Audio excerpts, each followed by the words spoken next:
Welcome to France 24's interview. Our guest is Ireland's Finance Minister, Brian Lenihan. Minister, welcome to France 24. Thank you. Millions of Europeans are worried about the future of the single currency. Can you guarantee that Ireland is not going to bring the collapse of the euro? Yes, because Ireland is a very, very small part of the whole eurozone. It's not a huge part of the eurozone. It has a serious banking problem. Ireland is a small country, and because of the size of that banking problem, Ireland needs external assistance. And our European partners are providing that assistance in the form of loans, which we are now negotiating.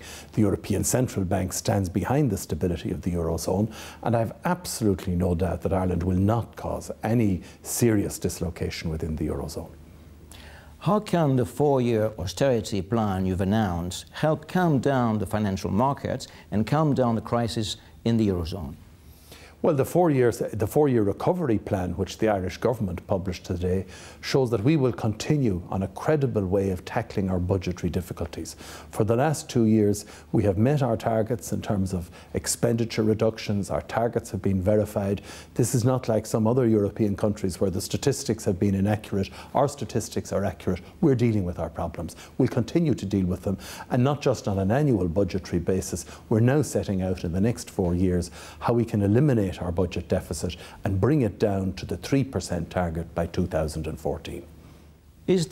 Are these austerity measures not going to hit the most deprived more than anybody else? I mean, the minimum wage is going to be reduced. Yes, because our minimum wage is one of the highest in Europe, and we have to be competitive. We have to ensure that younger persons can work, and that it's worthwhile to employ and to work in the workforce. And there has to be labour activation measures to secure that. But of course, the adjustment to date has seen a huge reduction in public service salaries. Here in Ireland, the various public officials have had their salaries reduced by an average of 14% to date. And all of this has been done without extensive street protest or demonstrations. And if you look at those who are demonstrating today, you'll see that the same 20 people have been demonstrating outside government buildings all week. And even the visiting correspondents from other countries have noticed that now. Ireland's corporate tax is not going to be raised. Can you see how unfair this looks seen from Europe, which is going to help bail out Ireland? No, because we don't tell the French government or National Assembly how to raise their taxes, and they don't tell us how we organise our tax system.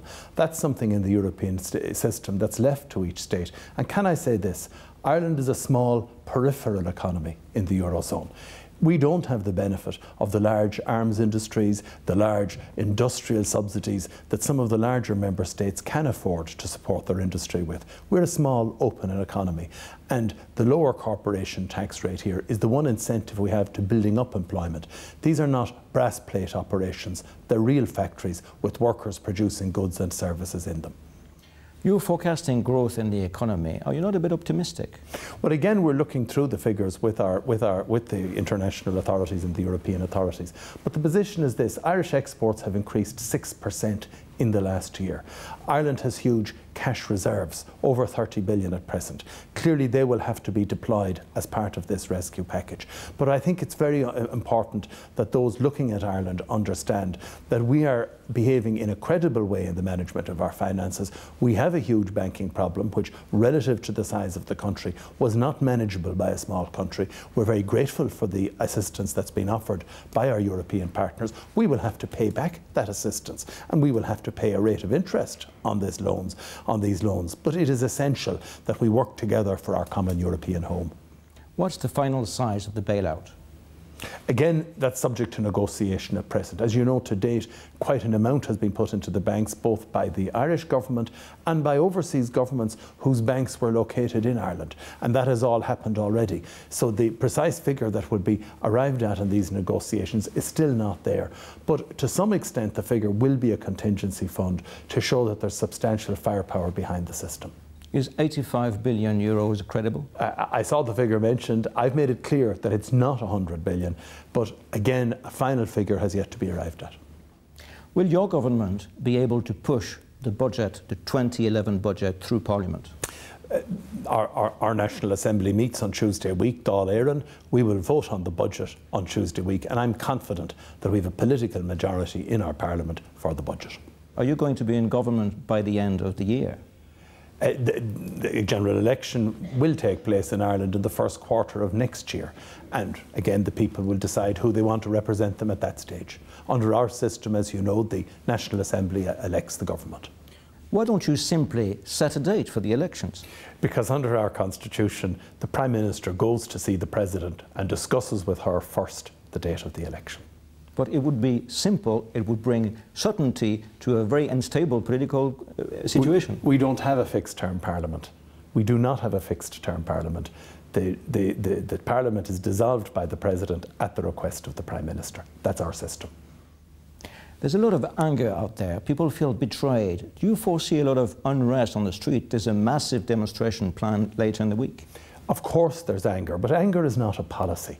And there's a big silent majority of citizens who stop me in the street every day and say, keep on working, Brian, keep on going. Ireland has gone from boom to bust in the last couple of years.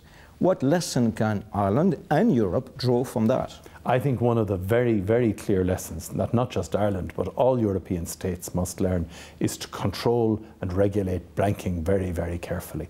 We have to ensure that reckless lending, reckless incentivization of lending among bank officials, reckless casino type activities in banks are put a stop to. What will happen to the Irish banks? What will be the amount of restructuring that you will have to do? The Irish government already owns a substantial part of the Irish banking system. Clearly the restructuring will involve the reduction in the size of the banks. We have to focus the banks on lending here to our domestic economy, to consumers, to businesses, and the banks have to move away from the type of speculative investments they were engaging in the last decade. Can you foresee what will happen to the shares? Are you worried about the shares falling down as they have been in the last couple of days? It's not surprising that the shares are falling in value. When you have an international delegation in Dublin discussing putting more capital into the banks, what would you expect to happen? Will the government be able to finalise these negotiations with the International Monetary Fund and Europe before the end of the year? Yes, absolutely. These are a matter of urgency for us. How influential have these organisations been on helping you finalise these austerity measures? Very helpful, because in the different decisions we've taken to date, they have approved of these decisions. So they are in agreement with the broad lines of government policy. The 4-year plan was drawn up by the government itself. Clearly we've presented it to the international organisations and we'll discuss it with them before a final agreement is reached. Part of the reasons people feel humiliated is that Ireland is a young state and people feel that sovereignty, financial sovereignty, has been taken away from them. Is that the case? But look, we've never had our own currency, separate from Europe or separate from the British. We've never had a currency in Ireland that wasn't linked to a larger currency because we're a very small state.